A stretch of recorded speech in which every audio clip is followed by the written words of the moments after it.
के 9 बज चुके हैं और सबसे बड़ी खबर पर हम चर्चा करेंगे। सावन का पवित्र महीना चल रहा है। उज्जैन में बाबा महाकाल के दरबार में भक्तों का तांता लगा है और इसी कड़ी में मध्य प्रदेश के पूर्व मुख्यमंत्री कांग्रेस के दिग्गज नेता कमलनाथ महाकाल में दर्शन कर पूजा अर्चना करेंगे। 14 अगस्त यानी कि आज कमलनाथ महाकाल की सवारी में शामिल होंगे। कमलनाथ के उज्जैन दौरे से मध्य प्रदेश की सियासत में हलचलें तेज हैं। दरअसल सॉफ्ट हिंदुत्व की राह पकड़ रहे पूर्व मुख्यमंत्री कांग्रेस नेता कमलनाथ ने हाल ही में बागेश्वर धाम के कथावाचक धीरेन्द्र कृष्ण शास्त्री की कथा का आयोजन किया। अब कमलनाथ महाकाल के दर पर पहुंचने वाले हैं। ऐसे में सवाल ये कि मध्य प्रदेश में अब कांग्रेस भगवान के सहारे चुनावी मैदान फतह करने की तैयारी में है। ये सवाल उठ रहे हैं क्योंकि एक के बाद एक कांग्रेस की स्ट्रैटेजी जो है वो बदल रही है। अब सवाल ये है क्योंकि इसी साल के अंत में होने वाला है विधानसभा चुनाव, 230 विधानसभा की सीटें, तो क्या जिसको लेकर कांग्रेस पार्टी हमेशा से बीजेपी पर आरोप लगाती थी, क्या अब उसी राह पर कांग्रेस पार्टी निकल गई है? ये इसीलिए भी क्योंकि कोई पहली मर्तबा नहीं है जब कांग्रेस की तरफ से सॉफ्ट हिंदुत्व का रास्ता अख्तियार किया गया हो। आप बीते कुछ सालों से मध्य प्रदेश की तस्वीर देख लीजिए। रामनवमी के मौके पर हनुमान चालीसा का पाठ होता है, राम नाम जपते हुए नजर आते हैं। तो कभी ये जो तस्वीर आप देख रहे हैं छिंदवाड़ा की तस्वीर है, जहाँ पर पंडित धीरेन्द्र कृष्ण शास्त्री की कथा होती है। आपको एक तरफ नजर आएंगे सांसद नकुल नाथ, दूसरी तरफ पूर्व मुख्यमंत्री पीसीसी चीफ कमलनाथ आपको नजर आएंगे। तो आखिरकार इसके मायने क्या हैं, ये सवाल उठ रहा है। और सबसे बड़ी बात है कि आज महाकाल के दर पर जाएंगे पूर्व मुख्यमंत्री कमलनाथ, तो वहां पर जाकर वो क्या कहते हैं और कहने से इतर क्या संदेश देते हैं, महाकाल की सवारी में वो शामिल होंगे। इसको लेकर मध्य प्रदेश की सियासत इस वक्त काफी गर्म है और सवाल ये उठ रहा है कि क्या अब आने वाले वक्त में चुनाव से पहले आपको ऐसे कई तस्वीर कांग्रेस के खेमे से क्या नजर आने वाली है। ये अब सवाल उठ रहे हैं बाबा भोलेनाथ की शरण में कमलनाथ। और सवाल ये कि क्या महाकाल के सहारे नैया किनारे लगाने की कोशिश है।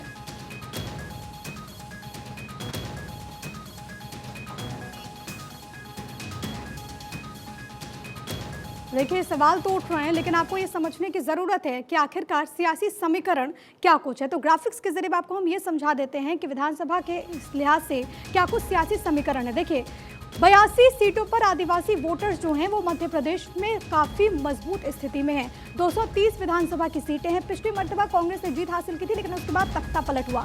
35 सीटें ऐसी हैं जो कि अनुसूचित जाति के लिए यहाँ पर रिजर्व हो जाती है। ये समीकरण है, सियासी गणित जो कि हम आपको बता रहे हैं। और इन तमाम वर्गों को साधने की कोशिश न केवल बीजेपी कर रही है बल्कि कांग्रेस से कहीं कम नहीं है।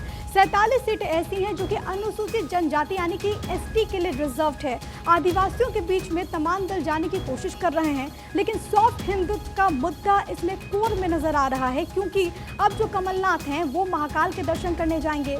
सियासी लिहाज से 230 सीट का गणित क्या है वो आपकी टीवी स्क्रीन पर आप एक तरफ देख सकते हैं। कुल विधानसभा की सीटें 230 है और उसमें कितनी सीटें हैं जो कि रिजर्व्ड हैं, कितनी सीटें जो हैं वो एसटी के लिए रिजर्व्ड हैं, कितनी सीटें ऐसी हैं जो कि जनरल कैटेगरी में है, वो हमने आप तक जानकारी पहुंचाई है। लेकिन आप समझ लीजिए कि इन तमाम वर्गों को साधने की कोशिश अब तमाम दल कर रहे हैं क्योंकि चुनाव में बहुत कम वक्त बचा हुआ है। इस वक्त दो खास मेहमान हमारे साथ जुड़े हुए हैं। हमारे साथ अमित तिवारी, नेता बीजेपी, इस वक्त मौजूद है। अमित जी बहुत स्वागत आपका। इसके अलावा रत्नाकर सिंह कांग्रेस पार्टी के नेता हैं, उन्होंने हमें ज्वाइन किया है। रत्नाकर जी आपका भी बहुत स्वागत। सबसे पहले रत्नाकर जी मैं आपके पास ही आना चाहूंगी, आखिर ऐसा क्या हुआ जो कांग्रेस को कमलनाथ को महाकाल की याद आ गई? नहीं देखिए, एक तो मैं स्पष्ट तौर से कहना चाहूँगा कि कहीं ना कहीं कांग्रेस पार्टी जो है वह अगर उसमें अगर कोई नेता हिंदू है, कोई नेता मुसलमान है या कोई अन्य धर्म का है तो अपने धर्म का पालन करेगा। इसमें कोई गुनाह नहीं है। अगर हम आज अपने धर्म का पालन कर रहे हैं, अगर भोलेनाथ के यहाँ जाते हैं, अगर बागेश्वर धाम में जाते हैं तो इसमें क्या गुनाह है। हम तो एक संदेश देना चाहते हैं कि सब ये ईश्वर जो है सबका कल्याण करे, भगवान भोलेनाथ सबका कल्याण करे, हिंदू हो मुसलमान हो। हम तो मानवता की बात करते हैं, इंसानियत की बात करते हैं। इसमें गलत है कि ऐसा अभी क्यों, इससे पहले क्यों नहीं? नहीं, शुरू से ही ऐसी चीजें की होती आ रही थी, लेकिन भारतीय जनता पार्टी जो है वह एक परसेप्शन जो है हमारे खिलाफ तैयार कर रही थी कि जो है कांग्रेस पार्टी ये मुस्लिम अपीजमेंट की राजनीति करती है। तो कहीं ना कहीं उसका ये अपीजमेंट की राजनीति का छवि जो हमारी खराब करने की भारतीय जनता पार्टी ने कोशिश की है। तो इन सब चीज़ों से जनता यह देख रही है और समझ रही है कि कहीं ना कहीं हम जो है हिंदू धर्म को भी मानते हैं, मुसलमान धर्म को भी अपनाने की कोशिश ईसाई धर्म को सबको साथ में लेकर चलने की बात करते हैं, यही कांग्रेस पार्टी है। कांग्रेस पार्टी सर्वधर्म समभाव में और वसुधैव कुटुंबकम आरिफ में मसूद विश्वास को आप रखती है। जानते हैं? आरिफ मसूद को आप जानते हैं रत्नाकर जी? आपके पार्टी के नेता हैं, जानते होंगे आप जी। आरिफ मसूद कहते हैं, आरिफ मसूद का बयान सामने आया था, उन्होंने कहा था कि कांग्रेस जो हमेशा से रही है उसको वही करना चाहिए, ऐसी राजनीति कांग्रेस को नहीं करना चाहिए, उसकी सेकुलर की जो छवि है वही रहनी चाहिए। क्या वो गलत है? और मुझे अच्छी तरीके से याद है कि रामनवमी के मौके पर जब हनुमान चालीसा का आप लोग ने आयोजन किया था, उसी वक्त आरिफ मसूद ने कहा था। नहीं, व्यक्तिगत बयान किसी का हो सकता है। राजनीति में हमारी पार्टी में सब स्वच्छंद है, ये लोकतांत्रिक पार्टी है, यहाँ पे कोई किसी का मुंह नहीं बंद किया जाता है, तो वो अपनी राय व्यक्त कर सकते हैं, उसमें कोई बुरा नहीं है। तो हम जो पार्टी जो है वो अपने एजेंडे पे चलती है, अपना जो उसका एजेंडा रहता है, रणनीति रहता है, उसके हिसाब से चलती है। व्यक्तिगत राय तो कोई भी रह सकता है। सुब्रमण्यम स्वामी इनके पार्टी के आए दिन कहते रहते हैं इनके बारे में। लेकिन रत्नाकर जी, फिर सवाल है ना कि आपकी पार्टी के वो विधायक हैं, बड़े नेता हैं, अगर वो ये कहते हैं तो क्या ये केवल उनकी राय है पूरी कांग्रेस पार्टी की? चलिए इसमें मैं जवाब लूंगी, लेकिन अमित जी आपके पास आते हुए, एक मिनट में आ रही हूँ, अमित जी कोई मौका दीजिए ना। अमित जी आपके पास आते हुए, अगर शिवराज सिंह चौहान सवारी में शामिल होते हैं तो कमलनाथ भी हो रहे, तो दिक्कत क्यों है बीजेपी को? देखिए प्रिया जी, दिक्कत हमें कुछ भी नहीं है, वो पूजा पाठ करें, अच्छे से करें, हमारी शुभकामनाएं उनके साथ है। पर देखिए दिक्कत वहां हो जाती है जब हिंदू भावना इनके लिए रणनीति का मुद्दा होता है। जैसे अभी हमारे कांग्रेस के नेता कह रहे थे कि हिंदू ये हमारी रणनीति का हिस्सा है, तो जब हिंदू भावना इनके रणनीति का हिस्सा हो जाती है और हिंदू का रणनीति का हिस्सा नहीं है, मैंने ये कभी नहीं कहा। पहले इनको बोल लेने दीजिए, अमित जी को बोल लेने दीजिए, फिर मैं आ रही हूँ। अभी सामने बैठे हैं, सब लोग देख रहे हैं, अभी आप उसको गलत तरीके से, मैं आपका जवाब लूंगी, ये इनकी आदत है, ये गलत भारतीय नहीं जनता देखता हूं, पार्टी जनता की ने आदत सुना है। है। ठीक है, सुन लीजिए, आप फिर बोलिएगा, अपना जवाब दीजिएगा। देखिए इनको चुनाव के वक्त ही याद आता है कि इन्हें त्रिकुंड लगाना चाहिए, कोट के ऊपर जनेऊ पहनना चाहिए, टेम्पल रन करना चाहिए, अपना गोत्र बताना चाहिए। और अभी हनुमान भक्ति की बात हो रही है, प्रिया जी, ये वही कांग्रेस है जिन्होंने इस देश की चेतना, इस देश का अटल विश्वास श्री प्रभु श्री राम के अस्तित्व को नकारने का काम किया। ये वही कांग्रेस है जिसने राम सेतु को गलत बताया। ये वही कांग्रेस है जिसने कहा था कि राम तो काल्पनिक हैं। तो ये वो हनुमान के भक्त कैसे हो सकते हैं? ये प्रश्न मैं आपके और जनता के विवेक पर छोड़ता हूं, क्योंकि ये यक्ष प्रश्न कांग्रेस के सामने हर बार आएगा जब भी ये कोशिश करेंगे कि हिंदू भावनाओं के साथ खिलवाड़ करें। और दूसरी बात देखिए, ये कमलनाथ हैं, वो कमलनाथ के बदले करप्शन नाथ जाने जाते हैं मध्य प्रदेश में, क्योंकि 280 करोड़ का घोटाला इन्होंने, 280 करोड़ इनके घर से पाया गया, और जिसका वो अभी भी पूरा डिटेल नहीं दे पाए हैं कि वो किस किस चीज के लिए था। और एक छोटी सी बात मैं कह दूं, ये बिहार में गठबंधन में है, लेकिन अमित जी इसमें क्या नया है? इसमें क्या नया, आप मुझे ये बताइए ना, क्या नया है? तमाम पार्टी तो ऐसे ही करती है चुनाव के वक्त पे, और खास तौर पर हम बात करें, तमाम पार्टी की स्ट्रैटेजीज होती है। अगर कांग्रेस ये स्ट्रैटेजी बना रही है और लोगों के बीच पहुंच रही है, तो इससे फर्क क्या पड़ना चाहिए? मैं इस पे जवाब लूंगी, लेकिन वहां पर इस वक्त क्या हाल है ये जरा अपने दर्शकों को बता दें। अमित, अनिल हमारे साथ, हमारे सहयोगी माफ जुड़ गए। अनिल, एक बात बताइए कि वहां पर क्या कुछ तैयारियां हैं, क्या कुछ पूरा कार्यक्रम रहने वाला है पीसीसी चीफ का? हाँ जी अनिल, क्या तस्वीरें आप देख पा रहे हैं अपने आसपास, क्या कुछ इंतजामात वहाँ पे? देखिए, कमलनाथ जी तो आज आ रहे हैं, तो बाबा महाकाल की आज छठी सवारी जो है यहाँ पर निकलेगी। बाबा खुद भक्तों को दर्शन देने के लिए निकलेंगे, लेकिन सबसे बड़ा बात ये बात है कि जो सियासी जो रंग है, आज लगता है कि बाबा महाकाल की नगरी उज्जैन में रखने वाला है। मैं आपको कुछ तस्वीरें दिखाऊंगा कि ये महाकाल का जो एरिया है, जो सुरक्षा के तमाम इंतजाम यहाँ कर रखे हैं, क्योंकि 2 तिरंगा यात्रा भी यहाँ पे निकलेगी, भाजपा की निकलेगी, कांग्रेस की भी निकलेगी। लेकिन सबसे बड़ी बात कि यहाँ पर जो तिरंगा यात्रा 15 अगस्त को लेकर तो निकलने जा रही दोनों पार्टी की ओर से, लेकिन जो इसके साथ में सियासी रंग की अगर बात करें तो खुद कमलनाथ अपने पूरे जो नेताओं के साथ में यहाँ आएंगे और शाही सवारी में शामिल होंगे। तो साफ तौर पर देखा जा सकता है कि विधानसभा चुनाव जो सर पर है, तमाम छोटे छोटे नेता हर उस बड़े नेता तक पहुंचने का तमाम प्रयास कर रहे हैं कि किसी तरह से उन तक पहुंचा जा सके, और टिकट की भी कश्मकश में लगे हुए हैं। तो जाहिर सी बात है कि 12 ज्योतिर्लिंगों में से एक बाबा महाकाल का एक ऐसा ज्योतिर्लिंग है जहां पर छोटे से लेकर बड़े नेता तक जब सियासी रंग चुनाव का जब आता है तो जाहिर सी बात है कि खुद वो मत्था टेकने के लिए आते हैं। लेकिन अनिल सर, ये भी बताइए, क्योंकि ये वही महाकाल है जहाँ पर महाकाल लोग को कितनी ज्यादा सियासत वहां पर झेलनी पड़ी थी, उसका वो रामायण पूरा देश जानता है किस तरीके से मूर्तियां जब टूटी तो इसको लेकर तमाम सियासी वार पलटवार का दौर देखने को मिला, और अब कमलनाथ वहां पर जा रहे हैं। क्या सियासी मायने इसके हो जाते हैं? देखिए, अगर सियासी मायनों की अगर सीधी बात की जाए तो सबसे पहले ये बता दें कि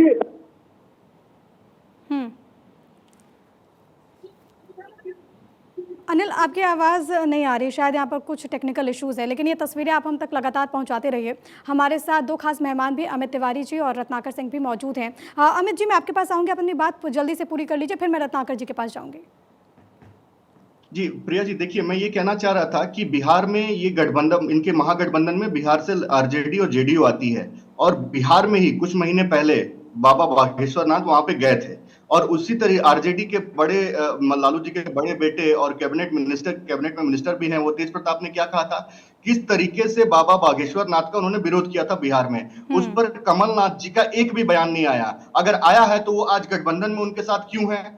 तो ये प्रश्न का जवाब कांग्रेस को देना पड़ेगा, ये भाग नहीं सकते। और हिंदुत्व इनके रणनीति का मुद्दा नहीं हो सकता, ये भावनात्मक मुद्दा है, ये इनके रणनीति का हिस्सा अगर है तो जनता इनको जवाब देगी उसका। रत्नाकर जी जवाब दीजिए, क्योंकि आम जनता तो पूछेगी ना, जब भगवान श्री राम को काल्पनिक बताया जाता है, और खास तौर पर पंडित धीरेन्द्र कृष्ण शास्त्री, क्योंकि वो तस्वीर हम दिखा रहे हैं जब छिंदवाड़ा में कथा का आयोजन हुआ था। बिहार में जब ऐसा होता है तो आपकी महागठबंधन की सरकार है, तेज प्रताप यादव एक ब्रिगेड तैयार कर लेते हैं जो कि इसको खुलेआम लेकर के विरोध जाहिर करते हैं, और अब यहाँ पर कथा का आयोजन करना, ये क्या बता रहे हैं? स्ट्रैटेजी में बदलाव नहीं है तो इसे क्या कहेंगे आप, मुझे बताइए। प्रिया जी, देखिए, आज ये भगवान के नाम पे जो हमारे ऊपर आरोप लगा रहे हैं, ये भ्रष्टाचारी जनता पार्टी बीजेपी जो है, ये कितनी बड़ी भ्रष्टाचारी पार्टी है मैं आपको बता देना चाहता हूं कि महाकाल लोक में ही करोड़ों का जो घोटाला सामने नजर आया, किस तरह से सप्तऋषियों की मूर्तियां जो है एक 30 किलोमीटर प्रति घंटा की रफ्तार वाली आपने कितने एफआईआर कर दिया रत्नाकर जी? आपने कितने एफआईआर दर्ज किए? अगर घोटाला है तो आपके पास क्या सबूत है उस चीज का? उस सबूत को लेकर आप अमित जी बोलने दीजिए, उन्होंने आपके बारे में नहीं टोका आपको। अमित जी, उनको बोलने दीजिए, रत्नाकर जी को बोलने दीजिए, कहिए। ये भ्रष्टाचारी जनता, अब मैं बोलूं प्रिया जी, मैं बोलूं तो हाँ रत्नाकर जी आप बोलिए, अमित जी उनको सुन लेते ना एक बार, अमित जी एक बार सुन लेते रत्नाकर जी को, जी कहिए। ये भ्रष्टाचारी जनता पार्टी है। देखिए, आज भ्रष्टाचार का जब प्रियंका गांधी इनके ऊपर आरोप लगाते हैं तो कैसे ये तिलमिला जाते हैं, और आवाज बंद करने के लिए 41 जगह पे एफआईआर प्रियंका गांधी के नाम पे कराते हैं। तो आप इतना क्यों बौखलाए हुए हैं भाई साहब? रत्नाकर जी एक मिनट फिर से मुद्दे पर आती हूँ सर, शायद आपने मेरा सवाल सुना नहीं। रत्नाकर जी, शायद आपने मेरा सवाल सुना नहीं। आप करप्शन का आरोप लगा रहे हैं, लेकिन आज बहस उस पर नहीं हो रही है। प्रियंका गांधी पर 41 जगहों पर एफआईआर दर्ज हुई, 41 जिलों में, इंदौर ग्वालियर में, हम उस पर चर्चा नहीं कर रहे हैं। हम आज चर्चा कर रहे हैं रत्नाकर जी, हम आज चर्चा कर रहे हैं कि आज स्ट्रैटेजी में क्यों बदलाव किया गया है, क्यों प्रियंका गांधी वहां पर जाती है, नर्मदा आरती करती हैं, क्यों बार बार इस तरीके से सॉफ्ट हिंदुत्व को लेकर, क्योंकि आप ही लोग ना बीजेपी पर लगातार इसको लेकर आरोप लगाते रहे हैं। देखिए प्रिया जी, 82% हिंदू जो इस देश में रहते हैं, और कांग्रेस पार्टी के हिंदू नेता हैं, वो अपने धर्म का पालन और प्रचार पालन जरूर करेंगे। अगर कोई धार्मिक व्यक्ति आता है, कहीं धार्मिक नगर है, कोई ज्योतिर्लिंग है, तो हमारा जाना हमारा अधिकार है, धर्म के नाते अधिकार है, और सनातन धर्म का पालन सभी हिंदू भाई करते हैं। 82% में कांग्रेस के पार्टी के नेता लोग भी है, कार्यकर्ता लोग भी है, सभी लोग हैं। तो उसमें भारतीय जनता पार्टी के पेट में दर्द क्यों हो रहा है? इसलिए दर्द हो रहा है कि क्योंकि ये समाज को बांटने का काम ये लोग करते थे, ये हिंदू मुसलमान का काम करते थे, वो एजेंडा इनका चल नहीं पा रहा है। वो मध्य प्रदेश में आज देखने को मिल रहा है कि किस तरह से इनका हिंदुत्व का एजेंडा धरा का धरा रह जाएगा, और विकास के नाम पे इन्होंने सिर्फ मध्य प्रदेश में भ्रष्टाचार किया है। आपने देखा कि कर्नाटक में भी इनका हिंदुत्व का जो एजेंडा था धरा का धरा रह गया, और भ्रष्टाचार के खिलाफ लोगों ने वोट किया। उसी तरह से इनके पेट में दर्द इसीलिए आ रहा है, इसीलिए हो रहा है कि मध्य प्रदेश में क्यों कर रहे हैं?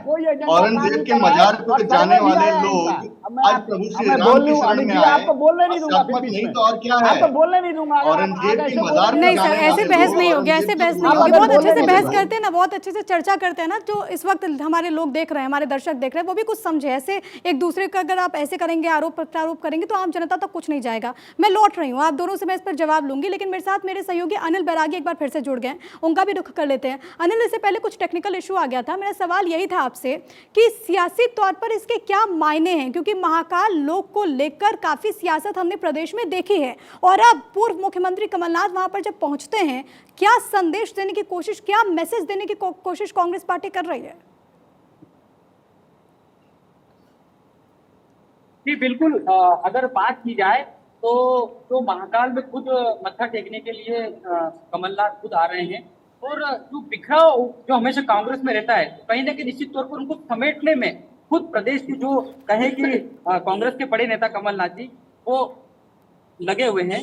और सबसे अहम बात थी कि आज जो उनका बाबा महाकाल के आना, सवारी में शामिल होना, तो सियासी मायनों के साथ में जो छोटे तबके से लेकर जो बड़े जिस तरह से फूट डली हुई थी, उन सबको एक करके उन सबको समेट के रखना और बहुत बड़ा एक मंत्र जो देने वाले हैं। हालांकि अभी इस बात को भी पूरी तरह से बताया नहीं जा सकता कि वो कौन सा मंत्र है जो यहाँ पर तमाम कार्यकर्ताओं और जो यहाँ के नेता हैं उनको देने के लिए आ रहे हैं, क्योंकि कमलनाथ के ही सिर पर बहुत बड़ा दामोदर यहाँ टिका हुआ। ठीक है अनिल, बहुत धन्यवाद आपका तमाम बातचीत और जानकारी हम तक पहुंचाने के लिए। अमित जी, मैं आपके पास आ रही हूं। सवाल यही है कि क्या अब बीजेपी को ये डर लग रहा है कि क्या उसके जो कोर वोटर्स हैं कहीं वो छिटक न जाएं, और इसी वजह से गृह मंत्री नरोत्तम मिश्रा भी कह रहे हैं कि दरअसल कमलनाथ तो चुनावी हिंदू हैं। क्या कोई डर है? नहीं प्रिया जी, देखिए हमें कोई डर नहीं है, क्योंकि हिंदुत्व या हिंदू धर्म की पालन करना वो हमारी भावना का विषय है, वो हमने आत्मसात किया है उसे। पर ये जो इनकी जो भक्ति है वो दिखावे के अलावा कुछ नहीं है, क्योंकि कुछ महीने पहले ही कमलनाथ जी ने अपना बर्थडे मनाया और उस बर्थडे में किस तरह उन्होंने मंदिर केक को काटते हुए दिखाया। तो अगर जो केक मंदिर बनाकर उसको काट सकता है, उसकी भक्ति कितनी होगी और श्रद्धा कितनी होगी, ये चर्चा का विषय जरूर हो सकता है। देखिए आज बदले बदले सरकार नजर आते हैं क्योंकि चुनाव आ गए हैं। आपने जो अभी जो आंकड़ा अभी आप स्क्रीन पे दिखा रहे हैं, ये उन्हीं 35 सीटों को साधने की बात है जिसके लिए पूरा प्रपंच रचा जा रहा है। तो ये रणनीति में बदलाव इनके हुआ है। औरंगजेब के मजार पे चादर चढ़ाने वाले ये लोग आज राम के अस्तित्व को, राम को शरण में आ रहे हैं। तो ये मुझे उतना ही समझ लीजिएगा। मैं आऊंगी आपके पास। पहले अमित जी को बात पूरी करने दीजिए। कोई बदलाव नहीं है प्रिया जी। हमने शुरुआत से प्रभु श्री राम के लिए काम करने का काम किया है और उनका मंदिर बनाने का काम किया है अयोध्या में, और उसमें अड़चन डालने का काम कांग्रेस पार्टी ने किया है। तो ये देखने का विषय है और इसको जनता देख रही है। ऐसा बात नहीं है कि जनता को कुछ पता नहीं है, वो जनता देख रही है। जवाब देने दीजिए रत्नाकर जी। एक सवाल मैं भी जोड़ देती हूँ। प्रिया जी, कैसे आप समझाएंगे? आपको अमित जी को नहीं समझाना, आपको बीजेपी को नहीं समझाना, लेकिन आपको मध्य प्रदेश की जनता को समझाना है, जो कि बहुत समझदार है, वो जानती है। आप उस तक कैसे ये बात पहुंचाएंगे कि आप चुनाव की वजह से ऐसा नहीं कर रहे हैं? क्योंकि वो जनता तो ये देख रही है ना कि जहां पर बिहार में आप विरोध करते हैं, तो वहीं यहाँ पर तो आप पूरा सेट तैयार कर देते हैं कि आइए और कथा कहिए। प्रिया जी, मुझे 1 मिनट बोलने दीजिएगा या 40 सेकंड अनइंटरप्टेड बोलने दीजिएगा, और मैं उम्मीद करता हूं कि मेरे साथी प्रवक्ता जो है मुझे जो इंटरप्ट नहीं करेंगे। देखिए प्रिया जी, मैं आपको पहले ही बताया कि भारतीय जनता पार्टी ने जो कहीं ना कहीं ये इनका हिंदू और मुसलमान बांट करके राजनीति करने का एजेंडा रहा है। आज जब इनका एजेंडा जो चला नहीं, आपने देखा कि कर्नाटक में भी 83% हिंदू हैं, उन्होंने एक सिरे से इनको नकार दिया। वहां पे प्रधानमंत्री जी स्वयं जाते हैं और कहते हैं कि जय बजरंग बली बोल करके और बटन दबाओ ईवीएम का। तो ये ध्रुवीकरण करना इनके फितरत में है। और कहीं अगर कांग्रेस पार्टी कहीं अगर जाती है, अपना धर्म कर्म करती है, वहां के सनातन धर्म को मानने वाले लोग अपना काम करते हैं, तो मैंने आपको वक्त दिया, लेकिन अब मेरे पास समय की कमी है। बहुत धन्यवाद रत्नाकर जी। आपने कर्नाटक का तो जिक्र कर लिया, लेकिन मध्य प्रदेश का जिक्र नहीं किया। आप दोनों का बहुत धन्यवाद। अमित जी आपका बहुत शुक्रिया, रत्नाकर जी आपका बहुत धन्यवाद।